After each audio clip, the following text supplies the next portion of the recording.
And hello guys, good morning sa inyo. Today, Sunday ngayon, day off natin. Day off pa pala. Time check na tayo, it's already 11:10 na ng tanghali dito sa Dubai. And today, dahil day off natin, mamamasyal tayo sa Hatta kahit ganito kainit. Let's see kung saan tayo abutin and anong dadatnan natin doon sa Hatta. And for sure, share ko sa inyo yung aming experience na first time sa pagbisita sa Hatta. And by the way, meron tayong sasakyan ngayon, nagrenta tayo kagabi. And ito ay nagkakahalaga ng 175 dirhams with full insurance at the cost of 25 dirhams sa tayo, 20 to 25 dirhams. Dito lang yan sa Easy Hire. Hindi po tayo affiliated, partner, or di tayo nagpo-promote nung company. Pero kung gusto nyo mag-rent sa Easy Hire, dyan po yung aking promotional code. Alternatively, kung you find it more cheaper and more affordable and more reachable and flexible yung Klook, andyan din yung aking promotional code na pwede nyo gamitin para makakuha kayo ng discounts. So ano pang hinihintay nyo? Stay tuned and watch this video. Naka-low light din kasi pag normal lang na video wala siyang nakikita.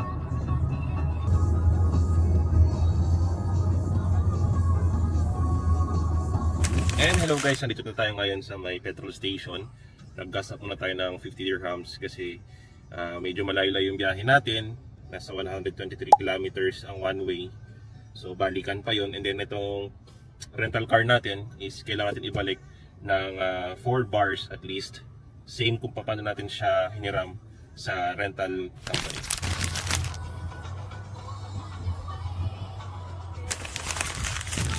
Hello guys, good afternoon. Time check is already 12:30 na ng hapon dito sa Dubai.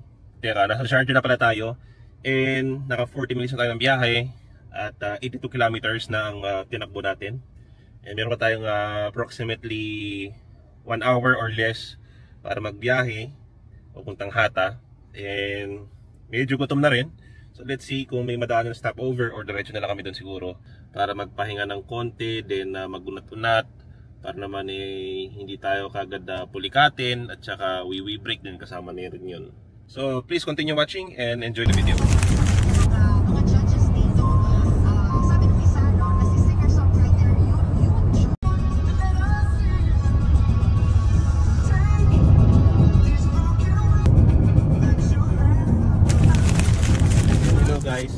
Time check, it's already 1:20 na ng hapon dito sa may Hatta.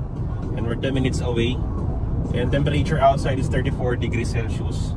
Medyo gutom na dahil malayo yung biyahe namin. Wala rin masyadong stopover dito. So once na naka-arrive kami ng restaurant or restroom dito, tayo na saglit. And then diretso tayo sa may Hatta para kumain at magpahinga.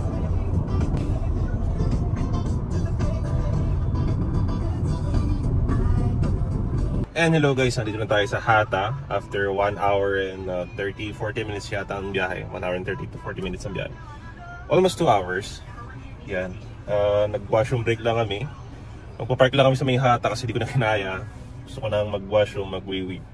Anyhow, yun. Pagpunta nyo dito sa may Hatta, dadaan kayo sa maraming hams. So, yun yung medyo nagpabagal sa amin. Instead na 1:30 kami makarating. Today it's already 1:37. And paglabas ko kanina, okay naman ang temperature kahit na dun sabi sa weather is nasa 32 degrees Celsius ang init sa labas ngayon. Pero hindi siya ganun na mainit dahil nga pa-winter na rin dito sa Middle East. Kaya let's see. Stay put lang dyan and panoorin nyo ang video. And hello guys, andito na kami sa Hatta. Nag-stop over muna kami saglit kahit medyo 4 or 5 minutes away na lang kami.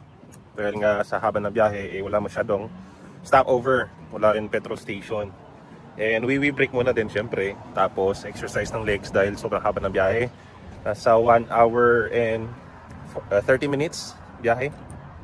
And super dami ng humps papunta dito pag nasa Hatta na kayo.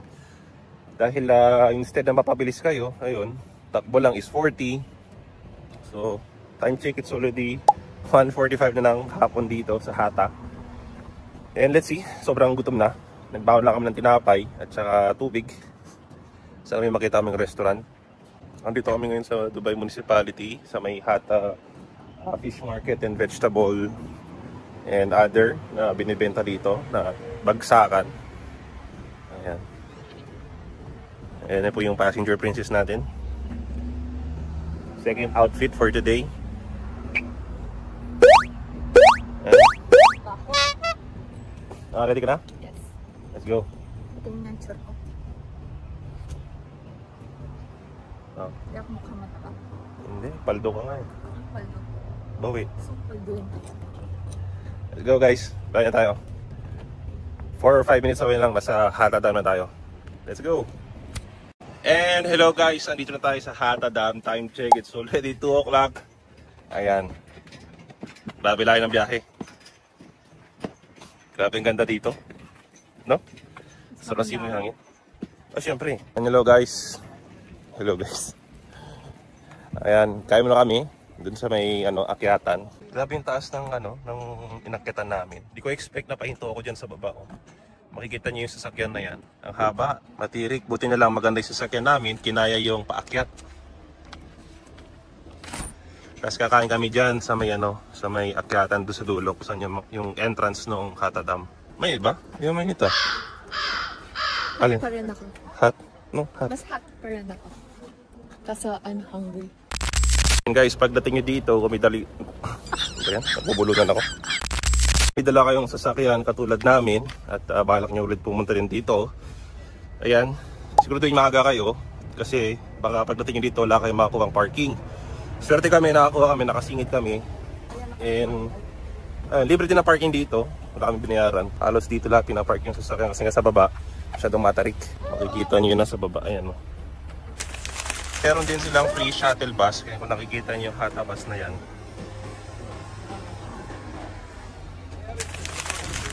And hello guys, nandito kami sa Hata. Medyo may ngayon walang silungan. Nag-order lang kami ng chicken fried rice, then sweet potato, salad, gulab jamun, ayan. Saka kima parata. So yun, wala ibang mabibilihan dito sa sa Hata. Ito lang mabigat-bigat. Ha? Ito lang yung mabigat-bigat sa tiyan. Oh, ito lang mabigat. Mas maganda siguro kung papasyal kayo, magbaon na lang kayo sa sarili yung pagkain, kung didiretso dito sa Hata Dam. Let's kain na lang sa sakyan. Oh, kain na lang sa sakyan din. Guys, ito yung kima parata, ganito lang siya kaliit. Gulab jamun 2 pieces, chicken fried rice, and potato salad. Na maraming spoon. So, itong apat na dish, nagkakahalaga siya ng 27 dirhams. Ayan. And ayun guys, kain muna tayo. Habang mainit pa yung pagkain. Tapos alis kami ulit. Punta kami sa ibang lugar para mag-explore dito sa Hata. And hello guys, tapos tayo dito sa Hata Dam. Alas 3 na ng hapon dito sa Hata Dam. And it's already 33 degrees Celsius ang init sa labas. Hindi super init na masakit sa balat. Pero kaya-kaya naman siya. And then kung mamasyal kayo dito, make sure na magdala kayo ng pagkain nyo kasi hindi naman siya ganun kamahalan, pero yung mga serving nila maliit. Siguro parang pang isang tao lang, yung mga ganun. Then kung mapasyal man kayo dito, mas maganda mas maaga kasi ma-enjoy nyo yung yung kayaking, yung mga adventures or yung mga activities nila doon sa lake na yon, which hindi ganun masyadong expensive sa pagkakaano ko expect kasi knowing na super layo siya. Dahil ang target nila mga turista. So at least around 100 ang entrance fee para sa single boat riding or single boat kayaking. Kabayo. Kabayo, kabayo. See? And hello guys, it's already 3:30 na ng hapon. Andito na tayo sa Hata Heritage. Currently, yan, medyo dead ang place dahil under, I think, rehabilitation or construction pa siya. Marami pa siyang dinedevelop na structure dito na hindi pa tapos. But the place is very quiet, calm. Maraming chirping birds. And yeah, maganda. Puro pang Instagrammable lang ang background dito.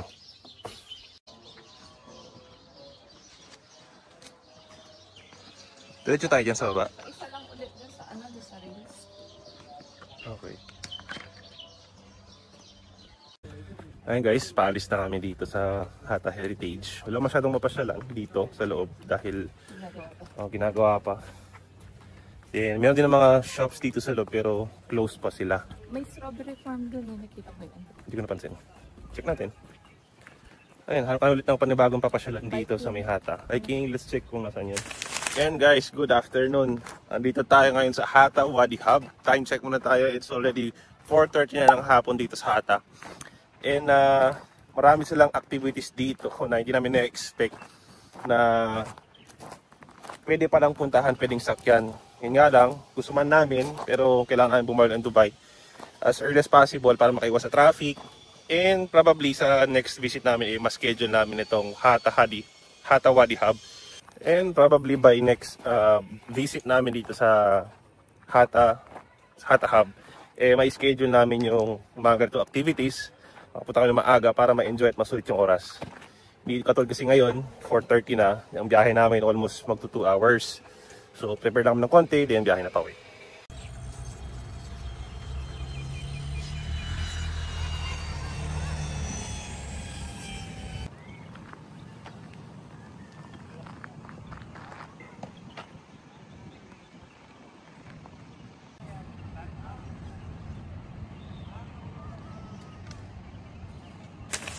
And hello guys, nandito na tayo sa Deira. Lapit lang sa bahay para magpahinga. Time check, it's already 7:30 ang gabi after 2.5 hours na biyahe. Grabe. Haba ng biyahe namin from Hatta to Deira. Duty din. Hey.